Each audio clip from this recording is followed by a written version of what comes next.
Let's just keep it a buck. All right. And we're back with another episode of Keep It a Buck podcast, episode 77.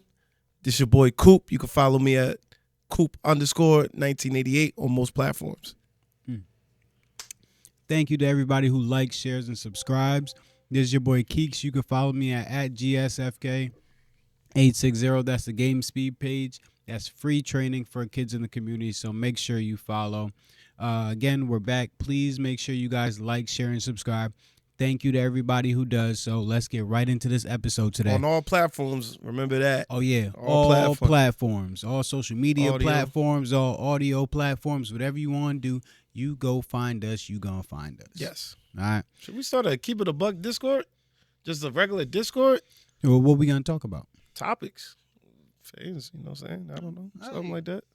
Hey, if you want to start a if you want us to start a Keep It a Buck Discord, let us know. We definitely had one before, but if you want us to start one for sports specifically, let us know, and we'll definitely stay in tune with that. All right, for today, let's get started with shout-outs. I want to start by shouting out my good brother Paul Winston. All right, that's gonna be my first shout. That's my dog, yo. And honestly, I should shout him out because his Eagles beat the Packers. I should shout out Paul because his Eagles beat the Packers. But I'm going to shout him out because I saw him going to the gym at 5 a.m. and it genuinely inspired me to go at 5 a.m. So we talked about going, and I didn't think before that I could honestly wake up around that time, but I talked to him about like things that he does to wake up and reasons why he does it, and it just inspired me to be able to do the same. So for today, I went for the first time to the gym at 5 a.m. and shout out Paul for being my inspiration on why. For real. I appreciate you, bro. And I think that Paul, as a community, and as not just as a community, but as like men, we need to be able to see things that we like from other people and be able to say like, yo, cool. Like, how do you do that? Because I want to be able to do the same. I wanted to be able to get up at 5 a.m. so I could be able to get more out of my day and be able to give more of my day back to my kids. And that's the reason Paul does it, and it also helps me as well. So again, whatever you see somebody doing that you like, make sure that you ask them about it, take things from them, and don't be too shy, don't be too scared, and don't think that just because you're asking somebody something like somebody's better than you. You're supposed to ask questions. You're supposed to. I got a story right after I say this. Yo, yeah, shout out to Paul, man. He's a dope dude, man. Definitely shout out to his Philadelphia Eagles. We're going to get to that later. But as far as a human being, as far as a community, as far as a dad, as far as a mentor to these kids in the schools or wherever he's at, man, he's a dope dude, man. He's a dope human being. Man. A1. He's one of those people, if you don't like him, something's wrong with you. That's what I'm saying. Nah, and for real. I only got a few people who I say that about. Like if they don't like you, there's something wrong with you. Paul is definitely one of those people, man. He's definitely one of those people, man. That's the last good thing I'm gonna say about you, Paul. I want to say you got some good things out of the way because yo, I'm happy I beat his Packers. So thank you, P. Thank you, P. On the other end, when you was talking about like, yo, don't think it's a saying when you shouldn't be ashamed and stuff like that. I'm on 2K last night. Playing with some randoms. Me and my I forgot another dude I was playing with. I get on the mic to talk to these kids, and they young. They got to be around 16, 17. So I'm over here. It's like 1988. Boy, that's so they was getting on. Oh yeah, you Yeah, they was getting on me. They called me Yeah, they was getting on me, son. And one of the kids, I was like, yo, that was nice. Would you? That was nice. He said, yeah, don't dick ride. I was like, nah. See you over here glazing. You can't say nothing nice, bro. I say, yo, y'all generation got to correct that, man. Bro. Yo, y'all got to learn how to take compliments, man. It makes you have to be negative all the time. Oh, you my wonder why God. people are so angry all the time. Yeah, motherfuckers walking around being negative all the time. If I sit here and talk shit to you all day, then shoot, you gonna talk shit back in. Those things that you guys say are eventually gonna cut deep. Regardless whether you think so or not, they're eventually going to cut deep. And some of the things that you might not think is going to, are. So, yo, just be mindful. And then if you actually do say something nice, bro, if somebody takes you saying something nice wrong, then you can be able to explain that. But if you come off saying something mean or negative and everything has to be, oh, well, it's a joke, you need to be able to take a joke. Yeah. You don't know what affects certain people. You don't know what type of day this person had or anything. So, I don't know. Just try to be mindful. I feel like also on the other end, old heads need to connect more to the youngins and how they move. Besides that, that one, I don't know. Besides that one, But a lot of that stuff didn't just start in this generation. Oh, what It came from the generation before? Like my generation used to, we only 6 hours. 6 years split. So our generation started like it came from the generation. I'm not saying that it started it, but it came from comes from generations prior. It wasn't thought of that'll in get you this punched generation. in the face if you say that. And people still said it though. You expected to fight from that point. Exactly. After that point, yeah, you expected to fight. As you should. Yeah, you expected a fight on that one. But I think as far as because they were some cool kids. I ain't gonna lie to you. Once you got past that, because I could have got mad and start spazzing, not passing the ball.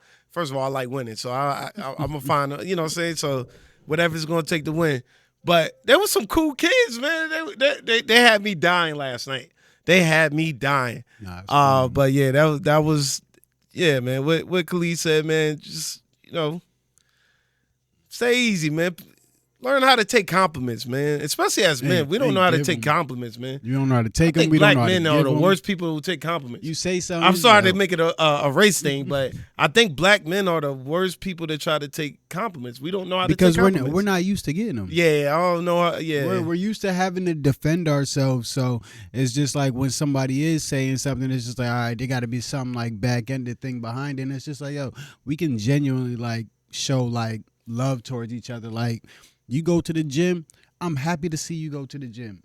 It doesn't have to be, oh, you a gym dude now. Like no, bro. Like, yeah, I'm happy that you're in the gym, bro. I'm happy to see that you're in the gym. Yes. Yeah. And just because I'm not in the gym doesn't make like me any worse, but maybe I will go to the gym if I see you in the gym and I compliment you being in the gym. But if I act like, oh, he think he better because he in the gym, then or try to find some negative reason about you being in the gym, then I'm not going to go to the gym. I'm not going to get healthy. It's an excuse. So, I don't know. I feel like it's an excuse for us not to get better in our communities when we don't show love or show recognition to things that we like about other people.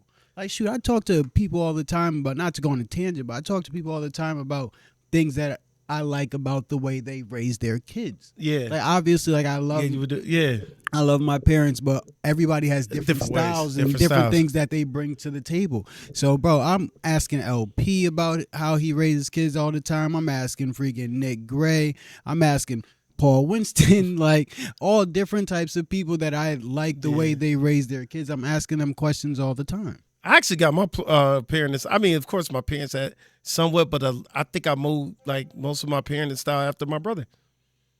I like the way he do things, man. Shout out to him. But yeah, that's it. No, but unknowingly, that is a keep it a buck section. And for the keep it a buck question for the audience and the followers, why do y'all feel like men cannot take compliments? Women chime in, men chime in, please. Honestly, let us know. Honestly. Why y'all feel like men can't take compliments? Shoot, that's honestly a good question. That'll solve a lot of men's problems. Yeah, we can, man.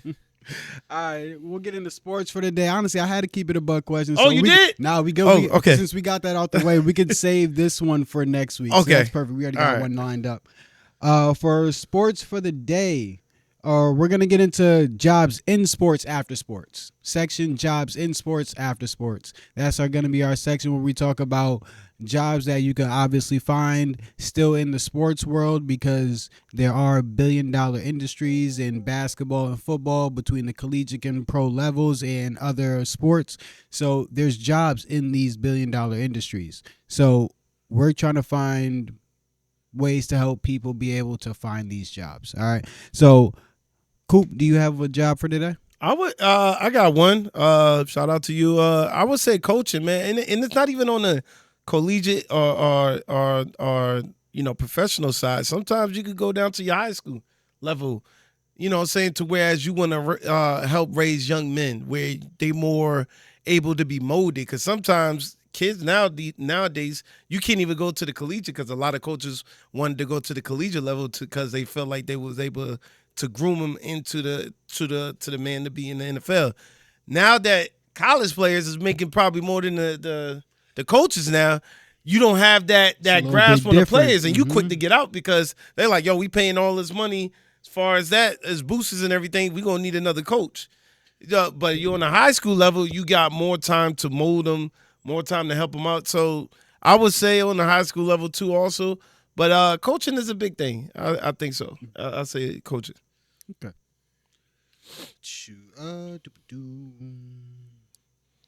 For myself, the job I had was social media. All right, everybody, especially kids, know a lot about social media. You guys can film different parts of the game. All this stuff that you guys see on social media put out by different basketball teams and different sports teams and by the NFL and by the NBA, they all are filmed by people. They're not filmed by NBA execs or coaches. No, they have specific people that are paid in social media people to be filming this. So that's another job in itself. And again, another shout out. I found this job out because one of my friends, Theus McBee, he was doing this job a few years ago for the NBA, and now he's a social media strategist and has his own company doing that.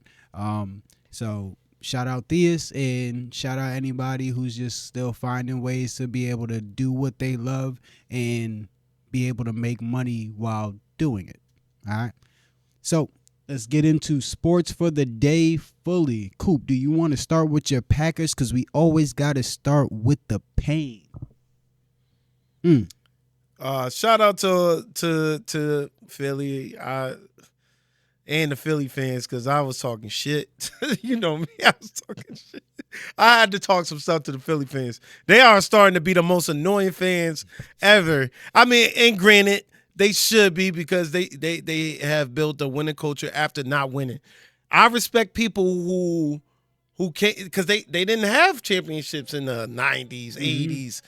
Early 2000s, not even in 2006. They were starting to build something in the early 2000s. So you a Philly fan, it wasn't because they was winning. 1000%. So I respect all Philly fans, and y'all deserve this now, and y'all can gloat in this and bask in all this. But y'all starting to become annoying to me because I hate playing y'all because I know y'all good. So once you get on my radar for like that, hey man, shout out to the Phillies. Shout out to my sister Rhodesia, man. She's the only person I answer the phone for. When that happened, I talked to Paul beforehand. Paul probably didn't call you because he knew you wasn't gonna pick up. I told him I was gonna pick up any Philly fan. If you wasn't a Philly fan, I was gonna pick up. Your dad talked to me today, so he said, "I said I don't know what you're talking about." I was like, "Yo, say what game? I got selective amnesia." All right, to the game, man. What'd your sister say to you? My fault. She said she feel like her team didn't play up to the par either. But she doesn't. I mean, I don't, because she even said this. She said, I don't watch no games besides my game. So I can understand that. I respect you. She's a cold-hearted Eagles fan, cold-hearted. So I would never go against what she's saying. She's an Eagle fan through and through. So she said, yo, they didn't play up a par. I don't think she knew how good our defense was. I don't think so. We have arguably a top 5, definitely top 10 defense in the NFL right now. That being said, I know what I was talking about with Matt LaFleur and talk about the firing. He needs to change some play calls, man. Either he needs to give them up or he has to do something, man. I don't know who to put it on, Jordan Love or him, because he got his winning record a lot from Aaron Rodgers. And it's Aaron Rodgers. It's not too much you can try to say, hey, you can do it, especially with his latter his career. He's one of the greatest quarterbacks, arguably, in my opinion. So he stacked his wins through Aaron Rodgers a lot. Now that you got a new quarterback, that you got the mold and everything else, it's not looking well. It's not looking well. I mean, how's it not looking well if you've seen Jordan Love as a top 10 quarterback? You can't be a top 10 quarterback if the scheme doesn't fit you. I see his ability to be in top 10. You think that he would be? You think that Jordan Love would be like doing what he's doing anywhere? Yes, no matter we're where running he's the at? ball on 2nd and 8. Yo, why are we running the ball on 2nd and 8? I just watched the clip where literally the lineman called out where we're going to go. But that's what happens. I mean, and you got to do. I understand you got to watch tape. Linemen do that. They have tendencies and yeah, tendencies and everything else. But our tendencies are very much tendencies. Like, yo, you're going to have to break them all. And I feel like that's why I don't want to put it too much on Jordan Love, because he has the arm strength. He has the leg mobility. He can run outside the pocket. He has pocket presence. I feel like it's the play calling to me, personally. And I feel like we have good receivers. I ain't going to call them great. I feel like we got, even though we dropped a couple of passes last night, it was crazy. But we got a lot of injuries and things of that sort. But I feel like Matt LaFleur. And also, who the fuck made the decision to put our other kicker on the sideline? Well, because one of our kickers, which was decent before he got injured, messed up his groin. He was cooking pretty decent, you know. After the injury, because he sat out 2 games, so we had another kicker in. Within those 2 games, guess what happened? My man kicked the 60. I forgot his name. It's not McManus. I forgot the other dude's name. I gotta look him up. He kicked a 61-yard field goal, and that's our record. 61-yard, and it was one of those where they had to rush up there, so it wasn't like he got time to sit there. Think about it. He literally had to run on the field to kick this field goal. Why we still got McManus in? After the last few weeks since his injury, coming back from injury, he's been missing field goals. Why do we have McManus in? Because you have to be able to make up for what you're paying him now. You got to be able to make up for it so that he can be able to go somewhere else. You're not going to be able to get anything for him if you don't do nothing. So why didn't we kick the field goal early in the game when it was like 4th and 3 where it was in field goal, and this has been a problem all year. We going for it and not going for the points. Every game that we have lost in these matches, guess how many times we lost? Guess how much points we lost? Averaging less than 3. No, we averaging 3. We lost each game by 3. Each game by 3. So then that puts you in most games, putting you in an extra position to be able to win. Why are we not taking the points? Against Carolina, we had multiple times to take the points, but we're not. I don't know what Matt LaFleur is trying to do, live in this whole Lions scheme of going for the 4th down. I mean, that's a whole NFL now. They love this going for it on 4th down now. They do. And it's turning bad. It's turning bad because you're losing games by not taking the points. How? Especially early on. You guys have 2 losses. No, we have 3 losses. 3 losses? Okay. You guys have 3 losses. And all of them, every last one of them, we had opportunities to kick a field goal. And we didn't. Every last one of them. We need to straighten this up before we won't have any playoff implications, man. I think we're 3rd in our division now. Yeah, this is what happens. Just 1 game. This is what happens when you jinx yourself, Coop. The Bears are number 2 now. Well, you did say the Bears. You did. The Bears are number 2 now. You did say the Bears were gonna be good. You ain't think they was gonna be better than y'all, though. I didn't think they was gonna be better than us. I thought we was gonna compete. I mean, it's a slight margin because we got this damn tie that kind of. I felt like it was a loss in our book because in situations like this, it's a loss in our book. So, you know what I'm saying? And if I'm not mistaken, I think we're number 3 now. Yep, number 3. The Bears? Yo. Detroit 6-3, Chicago 6-3, us 5-3-1. I could take losing to Chicago now. But honestly, I just can't take that we were the team that sparked it. I'm a Cowboys fan. I could take the fact that we've lost to Chicago because they've been winning, but I just can't Take the fact that like we were like the spark of their win, like the spark of Caleb Williams starting to ball out. It had to be the Cowboys defense. So let me just segue into the Cowboys real quick. We had a bye week this week, but hey, you didn't lose this week. exactly. This gave me a week of clarity to see what we're gonna do like for the rest of the season, and honestly for next year. I think for the rest of the season, I think we'll beat a couple teams that we're not supposed to beat. But I think that we're going for draft picks right now. I think the Dallas Cowboys are not too worried about making the playoffs this year. I think we're gonna go for the draft picks. If I was, I would try to let not even try to let the Eagles got the first spot in the NFC East, and then wild card should go to teams that have better records. And the teams with the better records are in the NFC West and in the NFC North. So those wild cards will probably come from there. So I think we're fighting for draft picks, and I do like what we're fighting for, though. With the way Dak has been balling this year, he's obviously been very well protected if he's been comfortable to be able to throw the ball out on time.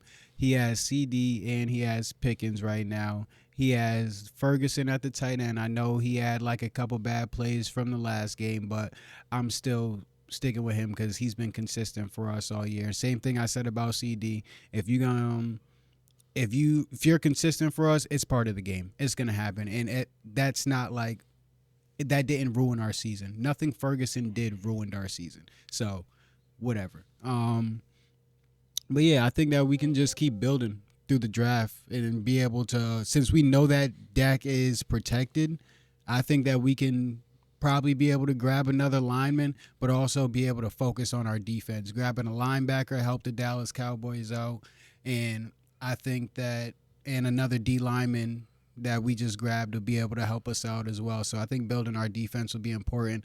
Trayvon Diggs is out for the rest of the year, so that kind of like tells us like our year is kind of like over. We're gonna like ride off into the sun, try to get some draft picks. So let's let him get healthy for next year because he's been taking a beating this year. The more he gets hit and the more he tries to tackle, the worse it is for us. I know he's on defense and that's what you're supposed to do, but he's not a corner that is meant to be tackling. He's a corner that plays coverage into space, and does very well at tracking the ball.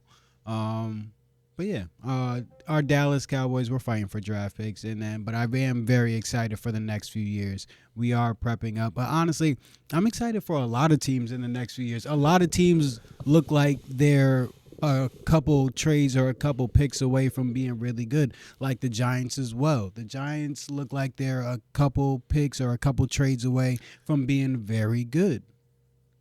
They have. So, what do you think? Do you think there's any other teams that's supposed to like? Speaking of the Giants, What's up? Breaking news: Brian Daboll. Oh yes, if I'll be saying it correctly, has been fired. Now that you bring up the Giants and feel like there's a few pieces, I feel like I like him. He seems like he's a locker room guy. He seems like he's a player, coach, and everything else, and he brings energy.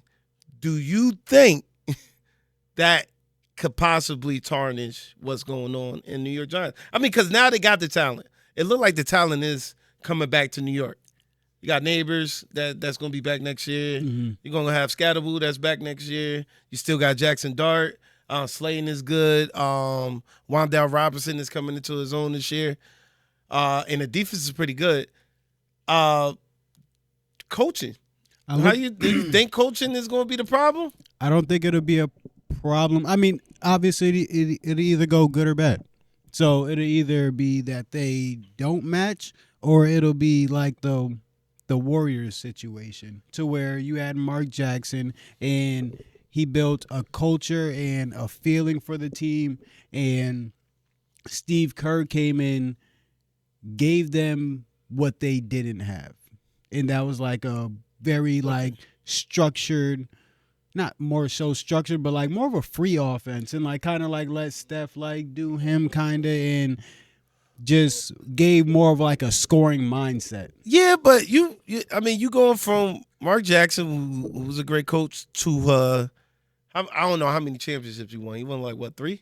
Who? Steve Kerr? Steve Kerr with Chicago. With Jordan? Yeah. Yeah. And playing with Phil Jackson, you coming from a winning culture. So Yes. I mean, you're coming from a winning culture. Yeah, that's So this is the NFL. Coaches matter. So I don't know. I don't know. You know what I'm saying? Like, who you gonna bring in? That's all you gonna bring in. Yeah, that's the thing. You I know- have to bring in somebody. I know one but you thing. have to bring in somebody that just like that Warriors thing. You have to bring in somebody that's going to complement or bring in what he was lacking. Complement the So player. whatever they were missing that they needed to push forward.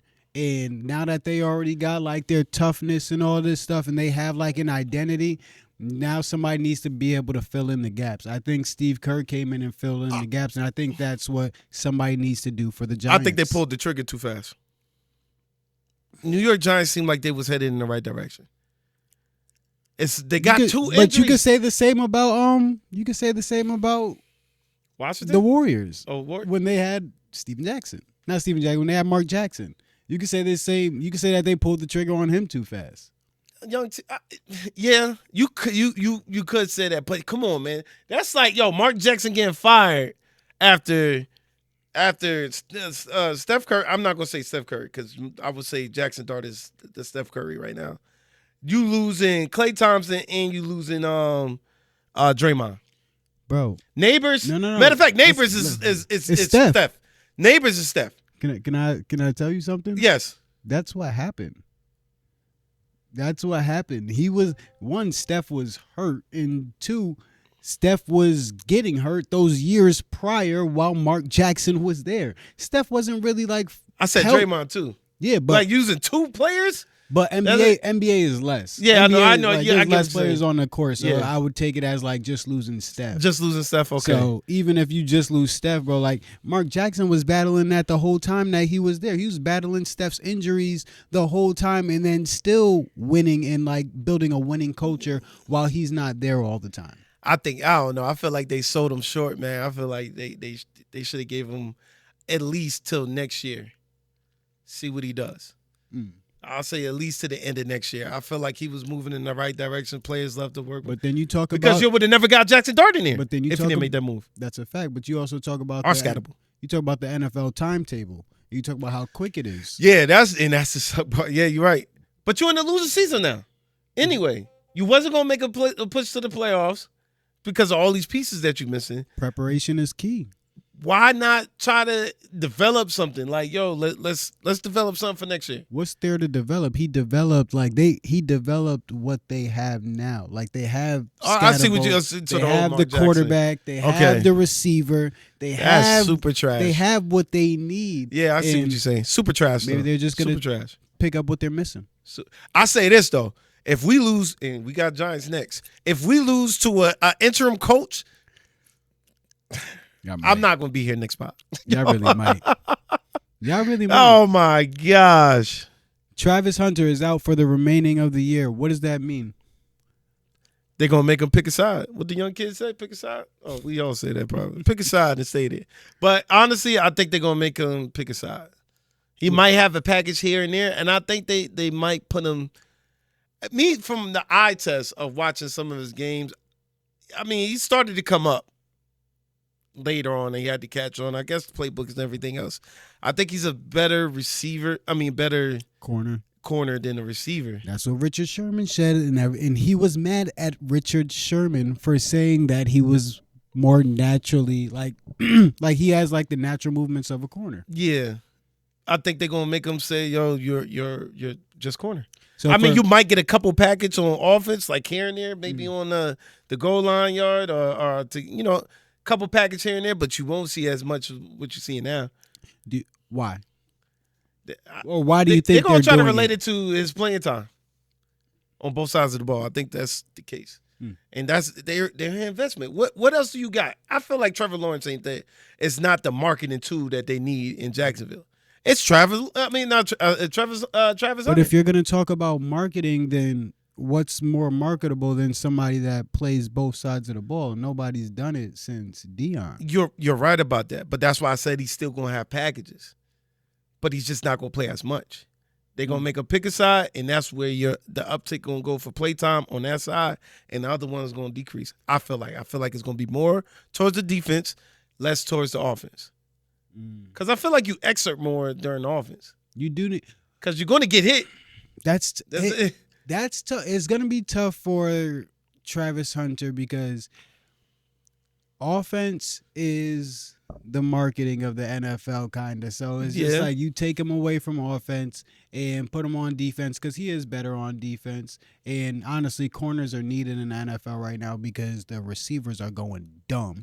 So see that catch by freaking Devontae Smith last night on us, man. Sheesh, man. But yeah, I just think that Travis Hunter will go off, and I don't think they're gonna stop him from playing offense, or I don't know if it'll be a good idea to stop him from playing offense. Like, just like you said, you should definitely like have packages for him, but leaving him on one side of the ball, I don't think is a good idea. But I think that's what they're trying to push him to. Yeah. There's been multiple times where he's open and getting open, and Trevor Lawrence is not looking at him or throwing him the ball, not even looking his way. So I think that's just like a pre-planned to like get him on the other side of the ball. It's just like, well, your production's coming from over here. So isn't that counterproductive? Are you saying or are we speaking on the marketing end, or are you talking about the scheme of the I'm talking about scheme what of I'm the talking coach? about what's happening, but what should happen is I'm talking about what should happen in the beginning with the marketing. I'm talking about what should happen. Right? Yeah. That's my thoughts on like what should happen. All right. But what is happening is the fact that he's not getting the ball. So my thing is, why wouldn't they? First of all, Jacksonville is not sunny place, great place as far as like weather-wise as a football player. Nobody want to come to Jacksonville as far as a football player. That's what I'm saying. So why not utilize him on the offense? But that's what I'm saying. As a GM, I'll be like, yo, no, I need to, you know what I'm saying? If that's like, yo, throw him the ball. So that's why is it the coaching scheme? That's what I'm saying, is to make him see less? To get him on the defensive side, or that's what I'm saying. Whose call is that? Because marketing right now is not that good in Jacksonville. Not at all. So that is your marketing tool. So you saying, hey, he needs to be on both sides due to the marketing scheme. So who should make that call? Should GM make the call and be like, I still want him on both sides of the ball, or should you leave it up to coach? That's definitely a GM. That's a GM decision. That's a decision that the GM should make because the GM is worried about the business aspect too, and not just winning games. Okay. So, yeah, no, I think that is definitely something that the GM should like make the call down and be like, yo, he needs to be. I don't care if he gets a couple plays or a couple. He needs to get the ball, and we need to have him making big plays. Because one thing about Travis Hunter that I appreciate him at receiver, again, I do think that he is more fluently of a corner, but I do appreciate the fact that he gets. For the viewers that don't know, my man played both sides of the football too, man. Corner and wide receiver. So only in high school. It's not like I did it at the collegiate level. No. See, this is what I hate, because high level, yes, it gets more intricate, yes, things of that sorts. But the education of the game and what things go on, especially on the high school level, you start to learn more. So I feel like you're decreasing the value of what you were. Because you still know, you understand that you understand the intricate parts too. Yeah, I do. So that's what I'm saying. Don't just say it just in high school. But I don't want people to think like, yo, he played both sides of the ball in college, because a lot of people have to understand a lot of people, you was a shutdown corner. But a lot of people did play both sides of the ball in high school. That's my only thing. It's when you get to the level you did. It's when you get to the collegiate level that you have to separate. Okay, but at the level, but at the level you did. I'm just saying. I'm just asking that question. I'm asking, and let's get this straight. You did have offers. You just chose the education route. Come on, man. For the new viewers and the new subscribers that don't know, he had them. He just went the education route. Yeah. But go ahead. My bad to interrupt, man. And I love being a teacher too, honestly. I genuinely do. I was telling the students this the other day. I went and worked for the day newspaper for a little bit. Shout out them. Great company. But I genuinely love being a teacher. And I'm happy that I'm back being a teacher. But yeah, We want to use somewhere else, but I understand. I understand. I like to go to places that need a lot of help. You guys are the model system right now. Shout out Mr. V for real. You was a part of that though. You the one that helped build it.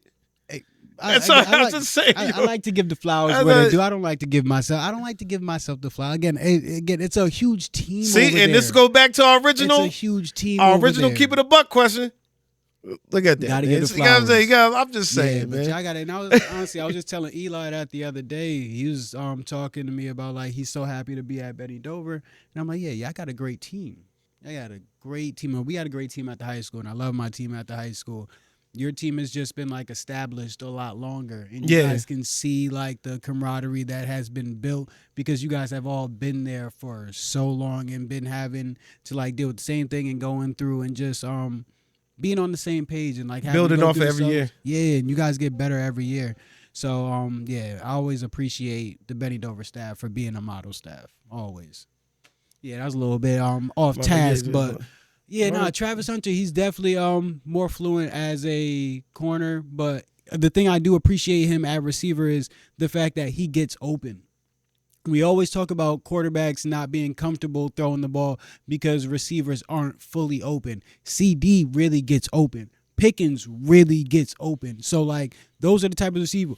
A.J. Brown really gets open. Neighbors, Devontae Smith, those people. Jamal Chase. Yeah, exactly. Those guys really get open and make it comfortable for you to throw the ball. So that's something that he does as well. So okay. Yeah, that should be good for NFL for the day. We can switch over to let's switch over to some college basketball real quick. I just got one thing on the topic. Mr. Kiyan Anthony. We did not talk Kiyan Anthony. We did not talk about him last week when we talked about the rising freshman and the great freshman. And he's given us some reason to talk about him. Mr. Kiyan Anthony, right? So he is first game. He had 15 points, shooting 60% from the field goal and 33% from the three. Had 3 assists and 3 rebounds. 0 turnovers. How much minutes he play? 29 minutes. And then game 2, 19 points, 4 assists, 3 rebounds, 1 steal, 72% from the field goal, and 50% from the three, and just 25% from the free throw line. The one thing I will say about Kiyan is I saw his interview. He's very poised in his interviews, and one thing that he doesn't graze over anything that he did wrong. He locks into what he did wrong in the interview to beat y'all people in the news to the punch. So as soon as he got into his interview or he was talking about it, he's like, yes, I know I got to get better at my free throws. I know I'm going to go work on it like right after, but I know I got to get better at my free throws. But the dude shot 72% from the field in the second game and 60% from the field in the first game. That's efficient. He's in the Big East? And 0 turnovers. Syracuse is in the Big East? Yeah, and 0 turnovers. So and he's not coming from a scrub conference. No. So let's get that straight too. And Syracuse, was Syracuse in the hunt last year or no? We'll look it up later or whatever. We'll definitely look that up later. But I'm excited for him. And what's their record? Do you know their record? They're 2-0. Come on, give some respect to the boy. Both of those are dubs. Give some respect to the boy, man. Yeah, so we'll be looking at that close. What you thinking? Melo done taught that boy, man. And if it was films when everybody was talking about, Bronny, he was on a low fly. And I seen a couple street clips of him on playing street ball in New York. Cause he's still going to New York, busting people. I'm like, and he talking that talk. I like it. I like it. I like it. One thing I do like, Melo has never had to put his son over Bronny or over Bryce to make it seem like his son is good. He's never had to put them in the same conversation or be like, oh, well, he's in the NBA and my son can do it. He's never had to do that. And that's love, bro. That's love, and that's respect for. Put your head down to work. Bro, it's going to put your head down to work. You're gonna do it. You're gonna do what you're gonna do, and they're gonna do what they're gonna do. But There's no reason for anybody to have to step on anybody to lift themselves up. You can lift yourself up by putting in the work, and that's what he's doing. 19 points, second game in college. 70-something% Come from on the now. field goal. Come on now. He's working. Yeah. He's working. I like That's all you can say. He's working. I like it. I can respect that. Put your head down and work. Yes. You don't hear Melo. Yeah, you don't hear Melo talk about Nope. Kiyan and where he should be. Nope. We just gonna go to work.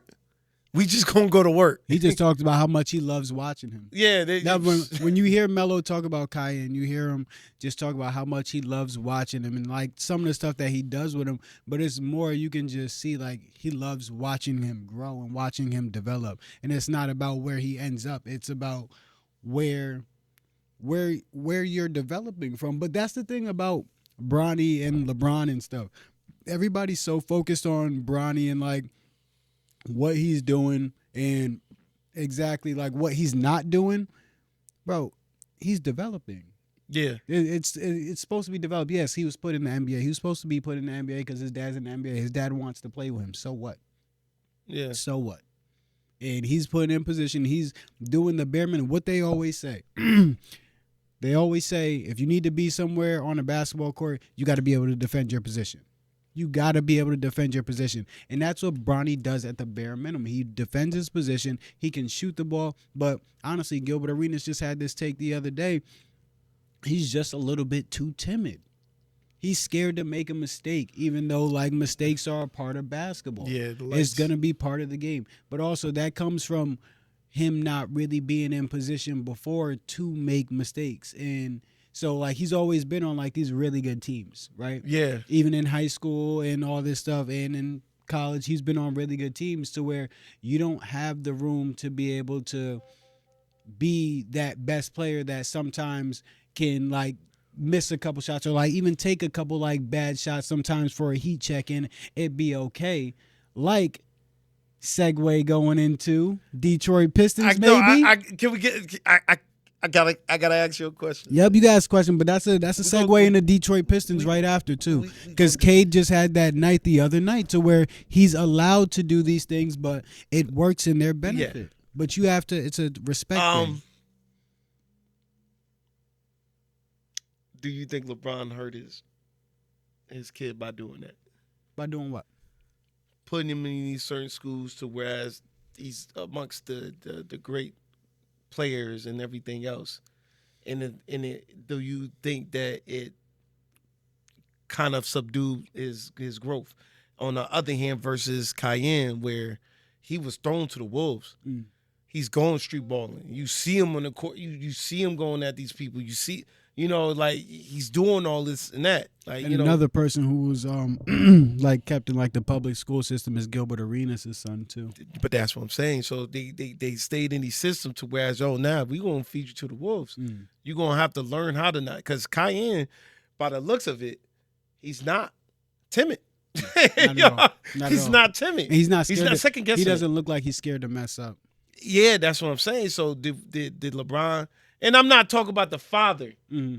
Let's get this straight. You know what I'm saying? No, I don't like I'm talking about the structure of building a basketball player. That's what I'm asking. That, It's tough to say that somebody's wrong for putting their son in position. I don't think he's wrong, because sometimes you're just not that player. Like, sometimes not everybody is a 25 a night player. Yeah. Nah, yeah, I get what you're saying. Not everybody's a 25 a night player. And, like, you can be at certain levels, but when you get to the level that Bronny's at now, I think LeBron knew that for LeBron to be able to get to the NBA as fast as possible, he had to be able to be a consistent role player. Find his niche. You got to find a niche. You got to be a consistent role player. You're 6'2". You're 6'2". It's going to be tough for you to be a 30 a night guy in the NBA. How many 6'2", 30 a night guys are there in the NBA right now?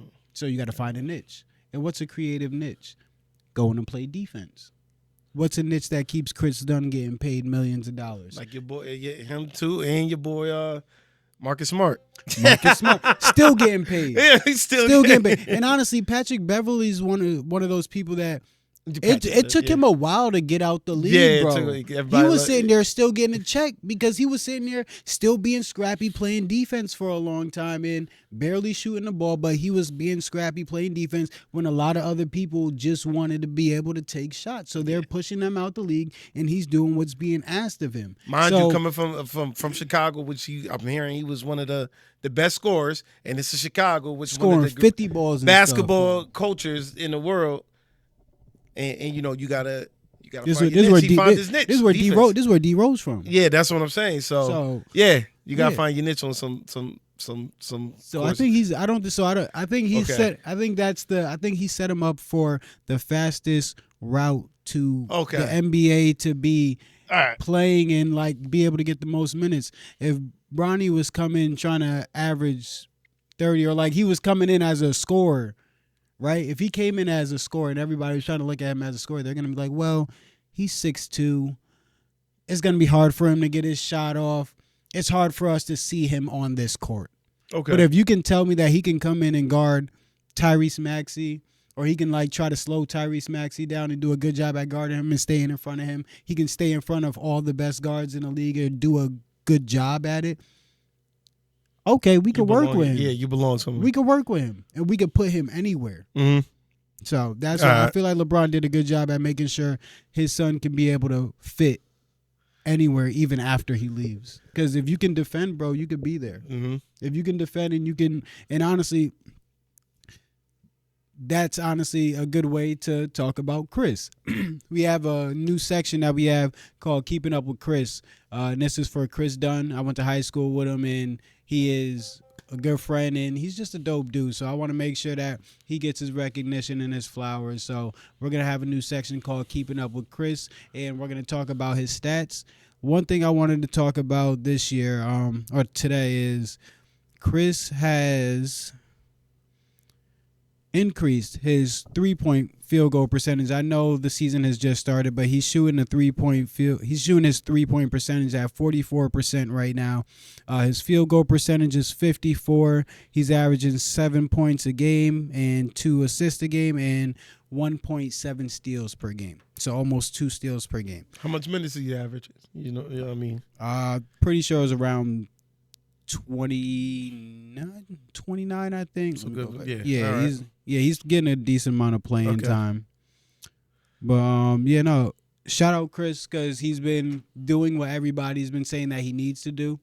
So he found his niche in playing defense, and now he's increasing his 3-point percentage and doing what he needs to do to expand with the league. So Chris was a big slasher and a big mid guy. He was good at shooting a floater, good at shooting a mid-range, but obviously that's not what the NBA wants from guys who are shooting less shots. So the less shots you take, they don't want you to take mid-range. The only people that they really want to take mid-ranges are guys that are high volume shot guys, because it can play out. But for the guys who's not taking like high volume shots, they want them shooting layups / dunks and threes. So Chris has been shooting well from the 3-point line this year and getting confidence from his teammates. So that is going to work out well for him this year, in my opinion. And that's something that a lot of people have been saying that will help keep him on the floor more, but also it will just help his game and like his value as well. If Chris shoots the 3 well, it's tough to keep him off the court. If Chris shoots the 3 well, it's very tough to keep him off the court, because he already comes down and sets up your offense, and he always gets somebody the ball exactly where they want it. I know James Harden loves playing with him. Lauri Markkanen did as well. And yeah, he's just a high-power guy, and we all know about his defense already. All right, so that's Keeping Up with Chris for today. Appreciate y'all, and let's get into our next section. You mentioned them boys. Oh, who we got? Bad boys. Look, man, for those who don't know, I am a Pistons fan, just to let y'all know, man. I am a Pistons fan. And guess who's number 1 in the East, man? I know it's early, like Keek said, man. Oh man. Guess who's number 1? You know why? I do like Cade. I do like Cade, but I'm gonna still stick with, bro. Those Thompson twins are franchise changers. The Thompson twins are franchise changers. The Rockets are gonna be one of the better teams in the West this year, and the Pistons are number 1 in the East right now.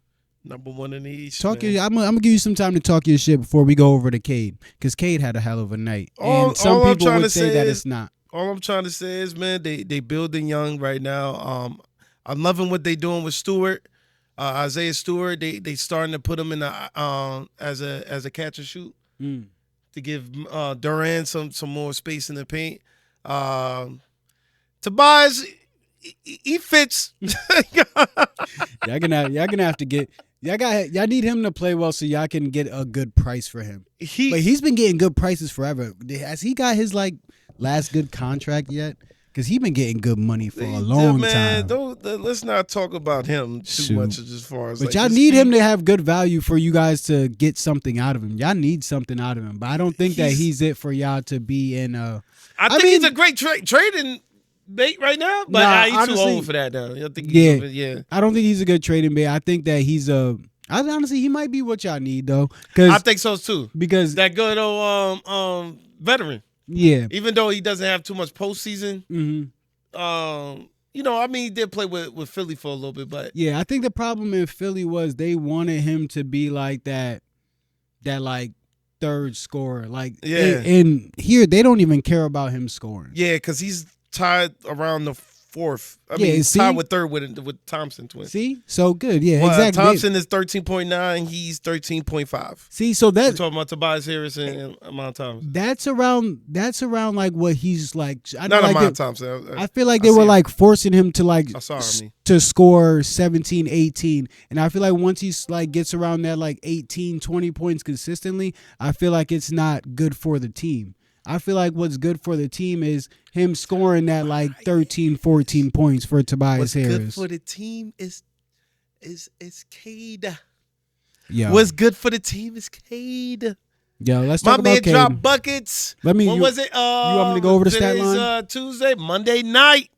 Go ahead, good brother. All right, so Cade Cunningham's stat line the other night, on Monday night, he had 46 points, 12 rebounds, 11 assists, 5 steals, 2 blocks, and a win.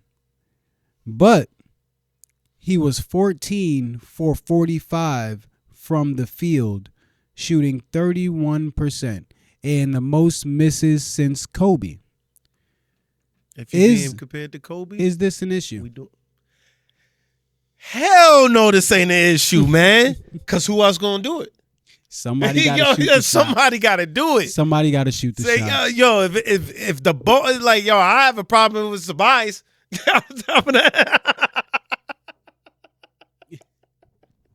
And it's when that OT, so it had to be done. Mm-hmm. Who else but Cade on the team? I can't say. When people dropping 13.5 points, my man, I love Durant, yo. I ain't gonna lie, I love him. So he's a good center for us, man. 19 points from Durant. Green gave us 11 and 11. That's dope. And you know what I'm saying? Tobias didn't play last night. I think. Wait, Tobias? Asar didn't play last night? Oh, Asar Thompson didn't play? Asar didn't play Monday night. So then that's another reason why he should be shooting. And we probably, and our defense is going. You take a lot from us with that. That's 20. Honestly, he's not really scoring. Asar didn't play, and you said Tobias didn't play. That's 26 points between the two of them. Yeah. So that makes it. He's trying to I make can see. Up for it. So that goes even more to the point. Mm-hmm. Yeah. Now I have no point, man. Shoot that thing, man. Hey, man. If you in the likes of Kobe, you're in the right place, man. So I completely agree with Coop. I'm just gonna go at it from a different angle. For myself, Cade McCullough dropped 42 on the other end too. By the way. Sheesh. For myself, Cade missing 31 shots is not a big deal to me. What matters is what you're gonna do while that game's going on. So he had 12 rebounds and 11 assists. So he's not just missing shots and taking himself out the game and not doing anything. If you're a liability because you're missing shots or you're not productive because you're missing shots, that's when those 31 shots become a problem. But having 12 rebounds means that every time he missed a shot, he was still going down to work and try to get a rebound. He was still setting up the offense to where other people were getting the ball. He had 45, but he still had 11 assists. So that means that other people were getting the ball, not just to get the ball, they were getting the ball to score. Yeah. So he's doing that as well. 5 steals. 5 steals. Playing defense. Gotta wanna do it. I'm missing shots, so I'm gonna get on the defensive end. That's Cade. Probably why he was missing shots. Cade Why Cunningham. he over he ain't had a SAR. Bro. So he had to be on that defense end. Exactly. So he Asor, had to play the Asor, best best defender on the team and the best on-ball defender on the team, out. So I come up with 5 steals, and I'm working harder. Shout out Cade. Another one, 2 blocks. Working on that end too. Bro, like, if you can This come is all out and, effort. Yo, These that's are what all I'm saying. effort stuff. This is all like effort you gotta stuff. want this. Like yo, you gotta want this. So this is like, yo, I'm missing shots, so I gotta make up for it in some other way. Still have 45 points. Still have 45 points. But the fact that he's missing shots, he feels like he still needs to make up for it in another way. That means that there's no problem with 31 missed shots for Cade Cunningham, in my opinion. No problem at all. No problem. You're doing everything else. And again, somebody got to take the shots. No, if nobody's again, if you're gonna give the ball to somebody else to take the shots when you're prepared to take the shot, no. But every game's not gonna be on. But when you're not on, you have to do everything else. Honestly, you should be doing everything else regardless. He usually does, but he just took it to another level for everything else because he wasn't doing what he needed to do for shooting percentage wise. But he was scoring, and he was getting assists, and he was getting rebounds, and he was getting steals, and he was getting blocks. Like, dog. You know what I like about Cade, man? He's even kill. Yeah. He's not too high, too low.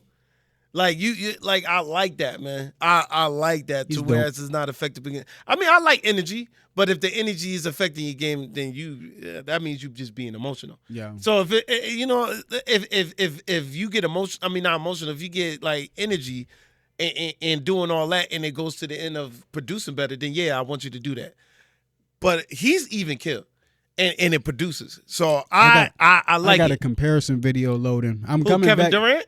Nah, I got it. You're gonna talk about that in a second. I know that. I got a comparison video loading. If you've been following our page, especially on YouTube, you know that our YouTube grew a lot because of our the twins, yeah. But like our comparison videos, our comparison videos, and some of the other videos we did, like they've grown our YouTube a lot. So we're gonna make sure that we get back to those more consistently. I'm gonna do a comparison video because I think this is a good one for you good at it. Jalen Brunson and who are we just talking? And Cade Cunningham, because I think Cade might be passing up on Jalen Brunson, bro. Oh, I was about to say that already. I thought Cade you might be passing. passing. No, I'm not. Yeah, no, I'm not. You're not ready yet? I'm not with Jalen. No, I'm ready to say that Cade is, because Jalen Brunson is a little bit too ball. Oh, you said Jalen Brunson. I don't know why I'm thinking Jalen Brown in my head. Oh, yeah, but Jalen Brunson? Yeah, Jalen Brunson. Oh, no. He can't do it. Nah, he's far. Cade is, nah. Too far behind Jalen Brunson? No, not far behind. No. I thought you. Oh, you said he brings too much to the game. And that's what I'm saying. He brings too much to the game. That's what I'm saying. Jalen Brunson brings so, to the game. Jalen Brunson, great offensive scored 45, player. all that stuff, and like plays on a very good team as well. And their team's clicking right now too. They're not playing bad either. They are number 2 right now. So honestly, in the East, I think that's a good comparison. So that's gonna be one of my next. They 6-3 with 9-2. I don't want to. He said our record's better though. Our record look better.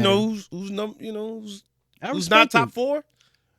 What are they? You want to know who's not top 4? Houston, Mike, you better get him. Mike, you better get him. You better get him, Mike. You want to know who's averaging less than 25 points a game? What is he averaging? 24? 24.8. Oh my god! He was at 24 point something before that 31 game that he had last night. Bro, he know he's gonna go up. I mean, right now it's at that cusp. I'm just saying it's everybody. My thing is, We're talking what goes up must come down. We're talking about Kevin Durant, by the way. Kevin Durant. So we had the banter online. I mean, not online, on the podcast with me and Mike first, and then me and Flea was going at it as far as the Kevin Durant. We didn't make the bet, but this is going to be an ongoing thing between me and Flea as far as what he believes or what he knows to be Kevin Durant and what I believe what he's going to be this year. No, I'm never trying to take away from the greatness of Kevin Durant, but what goes up must come down. You better leave him. I'm just saying, like, he's a bucket. Bro, 24.8. He's a bucket. And I think he's 37, right? 36, 37. He's up there. So, still getting 25 on these 18, 19-year-olds, 20-year-olds coming into the league. Come on now. He's good. You got a lot of defenders on there. So let's get this. My thing is you have a lot of good players. He's a defender. This is what y'all was putting out to me, right? This is what y'all was putting out to Can they get some chemistry? Let's get one thing straight. These teams that are doing well. Now we want to talk about chemistry. Bro, we have. I'm just messing with you. Right. These teams that are doing well. And they lost their point guard late. So that's a big problem. Just to your point, not to your point, but just to a rebuttal for you, the teams that are doing well, especially in the East, top two teams, they have the same team from last year. Both of them. What you mean? They have the same teams from last year. The Pistons and New York. You guys have the same team. We don't got Malik Beasley. Bro. He was a big part. Bro. We don't have Schroeder. I'm just saying, yo. What are we talking about? What are we talking about? Yo, stop it. What are you talking about? That's pieces, man. You don't have to have the same exact team. You talking about Cade Cunningham? You're nitpicking at this point. Yes, I am. Thank you. Stop nitpicking. Yeah. New York you guys have the same team. New York got the same team. New York has the same team. We don't. Go look at can you look at the top teams in the West? Yeah, I know who the top team in the West is. OKC, San Antonio, Denver, and LA. Lakers. All four of those teams had the same team last year. We can't say that. Don't say San Antonio because they had the same team. We can't say LA. Yes, they did. Yeah, we can't say LA a little bit. LA literally had the same team. LeBron is not playing. So what? That's a huge piece of LeBron was out some of the season last year, too. Marcus Smart wasn't there. And, that's a different team. Stop talking about a different team. Stop talking about people that it's a different team. Stop talking about people that can any given time not start. It's not a different Stop talking about people that can any given time not start. Please, bro. And it's no disrespect, but we're talking about people that are like really like fully affecting the team, like the top three. Like, bro, Detroit still has Cade. They still have Durant. They still have they still got the Thompson to it, and they still have the person we were just talking Tobias Harris. Tobias Harris. That's 4. Okay. And then if we go to LA, there you go. They still have go to LA. Who do they have? They added Smart. No. He could be busy at any given time. Don't say exactly. Smart. So we talking about the top three. Who's our top three? AR was there last year. Okay. Luka was there last year. And Luka, who else? And who's our third? Who's your third? I'm asking you. I'm asking you. You said it takes 3 to be consistent as the same team. Everybody else besides that is the same. We have no. Everybody, go to Lakers roster. Please. I am right Everybody now, else is the same, bro. We still got Rui. You got We still got Rui Hachimura. You got Aiden. Aiden wasn't there last year. Hachimura is there. But come on, he could be bitch at any given time too. Bro, who said anything about you're talking about DeAndre Ayton right now, bro, right? DeAndre Ayton's name has not been mentioned in like great like basketball talk, and I don't know how long, bro. Stop making it seem like he's this addition that like boosted the Lakers. If you can mention Hachimura being on the team, I can mention Schroeder being off the team. No. Come on, man. Keeping Rui is more important than losing Schroeder. No, losing Schroeder is honestly better for winning. Better for winning. No, I disagree with that. Schroeder is a scoring point guard. He's not a point guard that can set. Did you not see what he did last year? He's a scoring. Did you not see what he did last year? It wasn't even the buck part. He was the energy that came off the bench. We don't really have energy coming off the bench right now. What do you need energy coming off the bench for if you got Cade scoring 45? You got to sit down somewhere. Cade scored. You got to sit down sometime. Cade scored 45, and there was no Asor and no Tobias Harris. And you're talking about Schroeder? Yes. You're talking about Schroeder? Yes. And Cade just scored 45 with no Tobias Harris and no Thompson. That's the problem. You think? didn't have no relief. You think he'll wear it out? You think He he'll didn't wear have out no by the end of the season? Yeah, you need some relief. Yeah, right. Yeah, right. We don't have right. the same team. I don't know what he's talking about. Yeah, right. Coop, you over here arguing for nothing. I'm just saying. Hey, leave a comment if you feel like the Pistons have the same team. They Man. pretty much got the same team. I don't know what you talking about, Coop. Do we have to say? I mean, you could say the same core, but we don't have the same structure of team. We got Robinson coming on. You know what I'm saying? It's, like, come on, man. Like, nah. But you know who's still not in the top four? Like Thank you. But again, Houston a brand new team. Houston Genuinely. No, they got the same core too. But you have a new main scorer. That's my thing. You have a new main scorer. We're changing this? Who else what other of those teams has a new main scorer? None of them. Thank you. We have to restructure our offense. Gotta oh my gosh. They got the same coach. Give them some time. Give them some time. They got to make sure KD gets his shots and everybody else works around after. They need to. I don't know why they need a point guard. No, they don't. What the? They are showing that they need a point guard. No, they don't. So who's going to be the point guard? No, Thompson? Yes. They're trying to make It's not that hard, bro. He's not. He's not meant to be a. Again, you got to give him again. This is exactly what y'all did to Angel Reese. Exactly what y'all did to Angel Reese. No. I was talking all this shit in the beginning of the season. Those are different. You need to do better. You got to do this. You got to do that. Bro, give him a damn second to be able to get better, bro. This is his first time running the point guard in the NBA. Can Mr. Thompson have a chance to get better at the point guard position? Please. He's not even the real point guard. It looking like Sengun is. Bro. I'm just not saying. He's breaking down the ball a lot, and you know he's. I mean, it could be It could be a hockey assist where he's getting 7 point. He got 7.3 assists, and that's fine. And that's fine. So I mean, both of them are bringing down the ball, which I don't understand. They're both bringing down the ball. As a center, he's bringing down the ball. It's crazy. Why is KD not bringing down the ball? Stop that. It's not crazy. Not crazy. Draymond does it. And Draymond does it very well. Jokic. So if you want to go, yes, he does. But if you want to go over to those teams have won championships. So if you want to correlate to that, to Sengun bringing up the ball, having a big that can bring up the ball and run your offense, you're talking about bigs and teams that win championships, Scoop. So you're correlating that to a team that wins it. You're telling me that this team's going to win a championship. I feel like a little bit. So Sengun is a unicorn. Yes, Sengun is a unicorn. Thank you. So they have a unicorn. So thank you. That helps out the case even more. And this is like his second year, right? But that takes Thompson off the ball a little bit more, right? So even if Thompson come off the ball a little bit more, I think that he will have the time to have the locker room guys in there. He has point guards in the locker room. It's not the fact that he doesn't. He's just hurt. Fred is hurt. So the fact that he's hurt, he can be able to coach him up. You got to give him some time, bro. You got to have some time to be able to make mistakes. You cannot be good without making mistakes. You can't be good without making mistakes, bro. You know, I'm just finding out who the leader of that team is, and while watching that game. You say Sengun? Sengun is the leader of that team. Yeah, he is. Y'all in this Look at it. Y'all in this leader talk, bro. Oh my gosh. Y'all in this leader talk. Y'all in this leader talk. Yo, I'm just saying, man. It's not KD. You can lead by example. It's not KD. Y'all love this rah-rah. It's not KD. Y'all love this rah-rah. I'm going to talk. It's not about that. Lead by example. If I'm here, meet me here. Beat me here. Everybody can't meet you there. What the are we talking about? Everybody's not. We're all there. Everybody's professional. Everybody's not.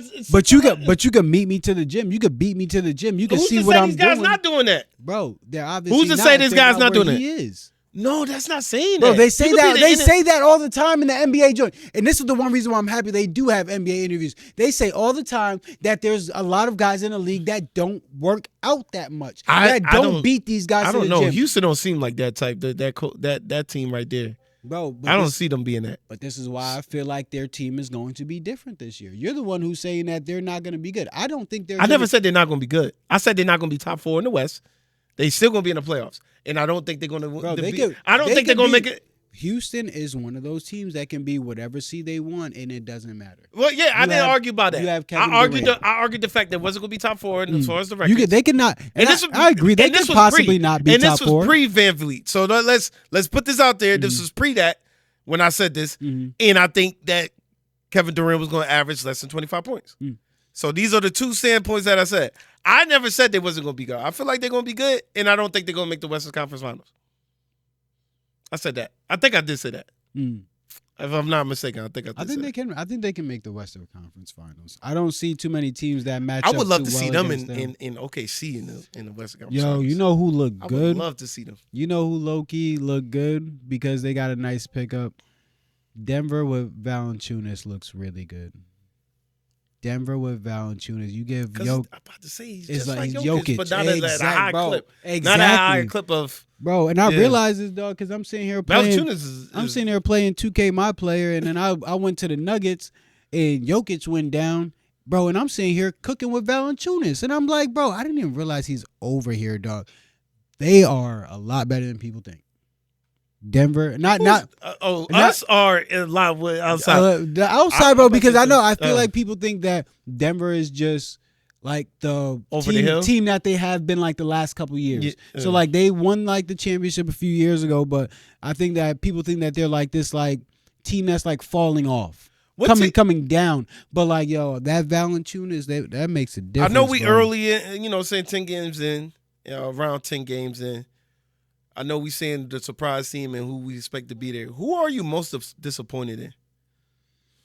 Right now? Yes.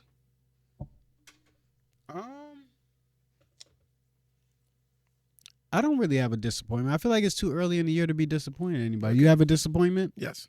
Who? Minnesota. What's their record right now? Minnesota right now 7-4. Honestly, that's not a disappointment. That's a locker room. That's them. That's them. And honestly, that's another perfect segue because I had something for that.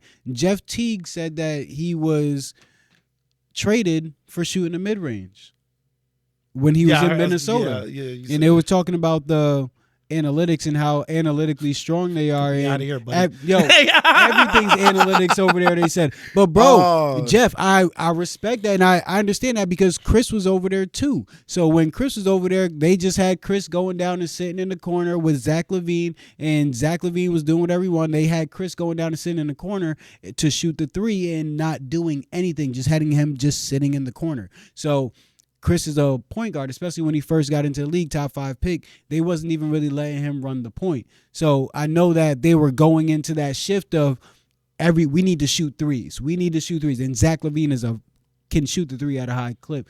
And so can Karl Anthony Towns. So I know that they were trying to make sure the threes got up and stuff. So, yeah, Chris wasn't too involved in the offense over there, but that's why they ended up getting him out of there. And even then, they had like Ricky Rubio, and Chris used to like I already know Chris used to fry his ass in practice, bro. But he just always had a starting spot. But that's a lesson for like people like going into the leagues and stuff. You can't. This isn't like it's not like high school. You can't bully everybody out of. You can't play everybody out of a position. I get you, but I think not even bully, but you can't always play everybody out of a position. Sometimes you got to play your position until you get your turn because like people have contracts. They're paying people certain money. Sometimes they have to make sure this player plays well so that they can get a good trade for him and stuff. So like all that stuff has to be considered. But again, Minnesota. That leads into my question, like, does analytics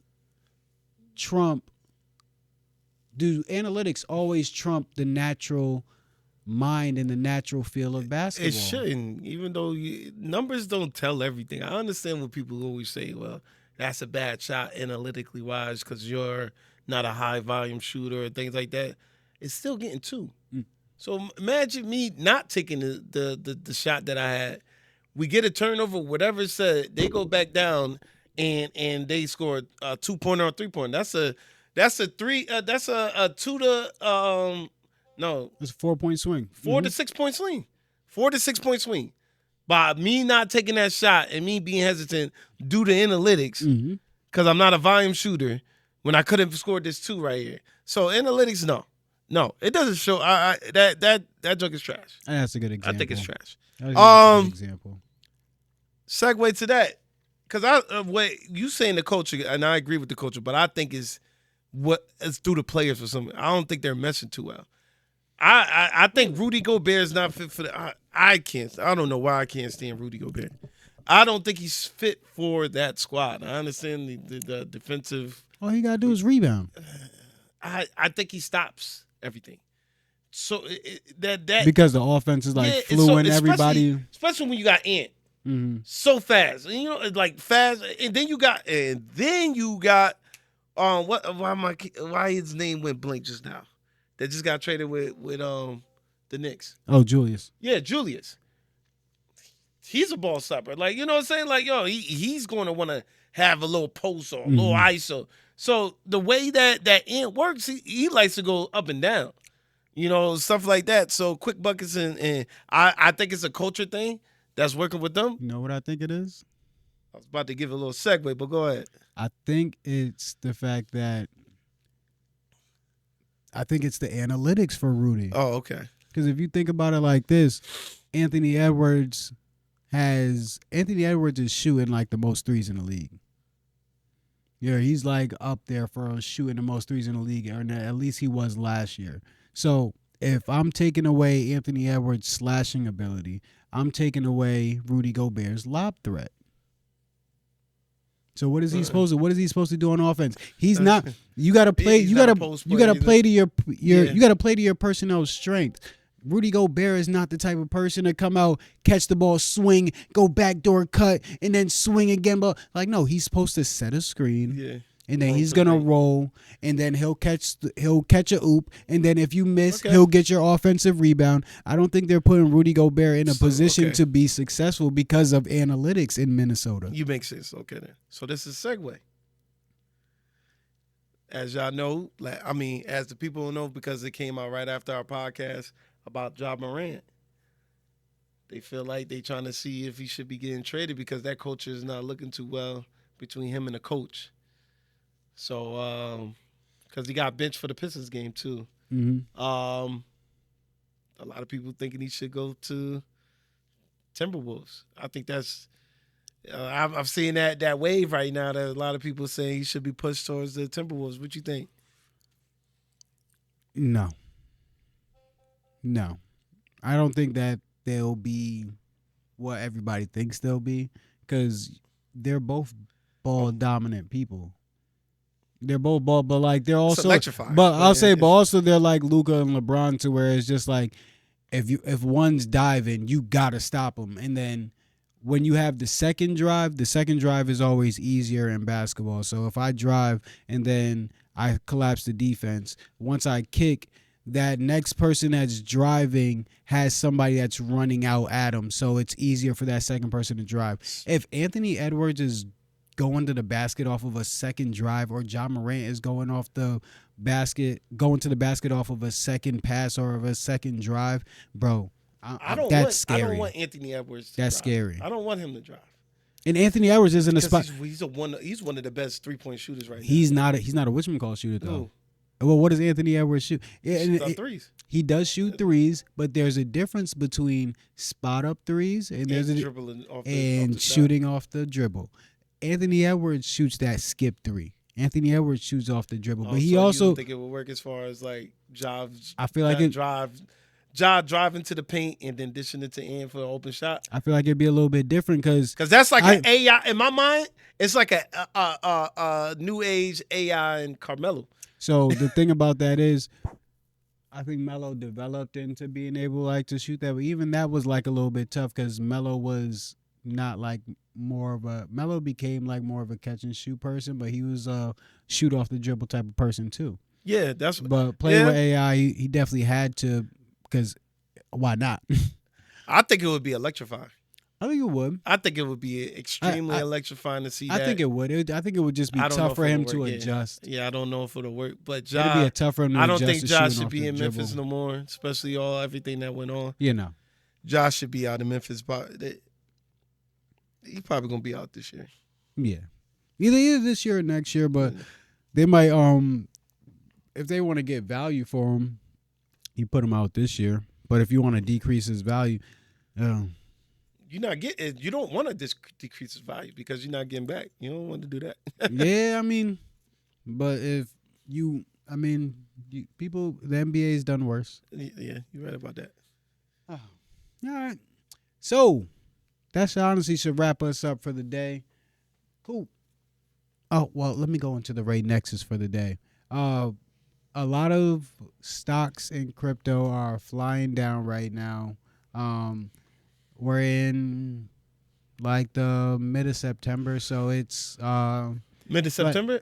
mid of November. Oh. My fault. Oh my I gosh. thought it was mid like of, some crypto no. stock. Some name. terminology. Like your terminology. No. I was like, what? We're in the mid of November, so it's everything's like sliding down right now. A lot of people are like selling, getting prepared for the end of the year. But again, in my opinion,